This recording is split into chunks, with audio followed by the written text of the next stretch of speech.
Vlerësojmë se me hyrjen në fuqi do thot ligjet për burimet e përgjithshme në farë forme veç është kriju një mundësi më e madhe për investime në burimet e përgjithshme. Sipas strategjisë së energjisë, kapacitetet që do të ndërtohen të reja për burimet e përgjithshme të energjisë janë 600 MW, do thotë fotovoltaik dhe 600 MW erë. Mirë po edhe 100 MW janë për vetë konsum. Post ligjit që është miratuar ligji burimeve të përgjithshme, për pakon e pastë të energjisë, do thotë Ministria është edhe në hartimin e legjislacionit energjisë elektrike, të energjisë edhe ligjin për regulator energjisë. Ligji për energjinë elektrike dhe energjinë faktikisht kanë kalu të gjitha procedurat, pritet vetëm në qeveri, miratohet edhe të kalon në parlament. Ndërsa ligji për regulator energjisë është draftuar dhe pritet që të kalojnë në diskutim paraprak në diskutim publik. Mirë po pas këtyre dy ligjeve, atëherë për transpozimin e direktivës 2018-2002, jemi edhe në fazën e rishikimit të ligjit për eficiencën e energjisë, të gjitha këto do të kontribuojnë në tranzicionin e direktivave apo standardeve të BE-s në kuadër të implementimit të projektit për energji. Plani rritjes shtyllën kryesore ose mustam indikatorët kryesor për përfitim prej investimeve që parashtrihen me planin e rritjes është reformat në sektorin e energjisë,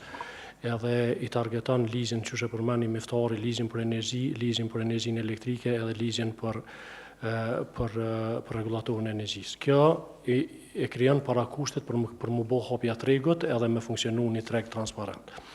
Tashe, nëse këshyron veç për perspektivës me aprovu këto ligje, është një procedurë, mundëm e marrë 6 muaj, 8 muaj, vina një moment kur kjo bëhet, po implementimi tyne bëhet shumë kompleks. Bëhet kompleks për arsye se thojna me ligjin për burimet renovueshme kërkohet investime në fushën e burimeve të renovueshme, edhe kjo kërkon me pas njerëz ose që kanë aftësi që merren me instalime edhe me mirëmbajtje me operim të sistemeve. Sa një tjetër që është më rëndësi është që institucionet që efektohen si rezultati hyrjes në fuqi një ligje, ato duhet jenë të përgatitura për me kry detyrat e veta. Unë po fokusona tek me çave tema e diskutimit panelit sot shumë është për planin e rritjes, po fokusona kryesisht tek fusha e politikave numër 5 që parashit me planin e rritjes, pra që ka të bëj me qyshëcekët edhe jo me sundimin e ligjit edhe ato baza, dhe me thonë, për antarësim në BE, sidomos konkretisht tek sistemi i drejtësisë. Aty pra janë cekë disa sfida, e përmendet kryesisht efikasitetin, që gjithë po besoj e dim që është problemi pothuajse më i madh cilin e ka gjyqësori sot, sepse lantë vënohen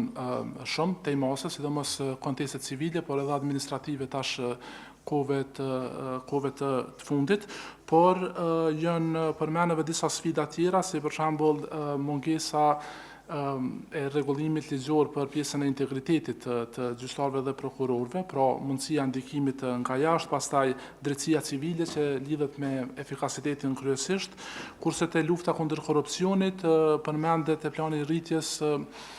mungesa një kornizë strategjike, pra strategjisë kundër korrupsionit, edhe kryesisht që prapë na lidhet me efikasitet përmirësimi punës së departamentit special në gjykatën themelore në Prishtinë. Tash, unë mendoj që qeveria edhe shteti i Kosovës është rrugën e duhur me i adresu këto probleme, edhe definitivisht janë ndërmarrë kogja shumë masa për me adresu. Ne nga herë paketojmë gabim obligime që kemi marrë si vetëm si obligime, po në anën tjetër këto kontribuojnë direkt në përmirësimin e jetës së qytetarëve. E besoj që ne duhet të tregu qytetarëve se këto reforma ndikojnë në cilësinë e jetës së tyre e jo do farlloj reformash teknike të cilat na ndihmojnë vetëm mu integru në Unionin Evropian, duke ditë, po besoj shumica prej neve që një pjesë dërmuese e publikut në Kosovë kupton integrimin evropian vetëm lëvizje të lirë, i cila tashmë është realizuar përmes lëvizjes lirë pa viza. Do tash ti publiku e ka pak më vështirë, ndoshta me pranu do reforma të vështira siç është kodi civil, sepse mendon tashmë çka na vjen më shumë integrimin evropian në lëvizim lirshëm. E pastaj edhe liberalizimi i vizave të punëve nga vendet e Unionit Evropian hek edhe ato obligime tjetër të lëvizjes së fuqisë punëtore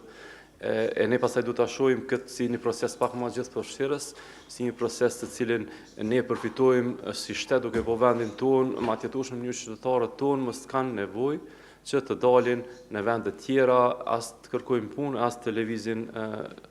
për çështje duke përfshi prej atyre që janë bazike shëndetësore të tjerat. Këtu po besoj që jep një kontribut mjaft rëndësishëm pjesa kundër korrupsionit dhe studimi i ligjit, sepse as reformat në zhvillim ekonomik pa pjesën adekuate ligjore edhe që zbaton këto ligje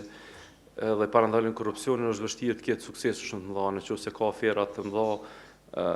korrupsione apo keq zbulrimeve. Si prioritete, Kosova në planin e rritjes, unë mendoj që e ka kyçe çështjen e reformës në sistemin gjyqësor, dhe kjo reformë përfshin procesin e vettingut, i cili fatkeqësisht na ka mbetur peng në vote parlamentare për shkak të mos konsenzusit me listën serbe, sepse ju e dini që kalimi i këtyre amendamenteve duhet bëhet nëpërmjet votës 2/3 së shumicës dhe 2/3 së pakicës në Kuvendin e Kosovës. Gjithashtu ne kemi ende sfidë forcimin e pavarësisë dhe të aspektit të profesionalizimit të sistemit gjyqësor dhe prokurorial.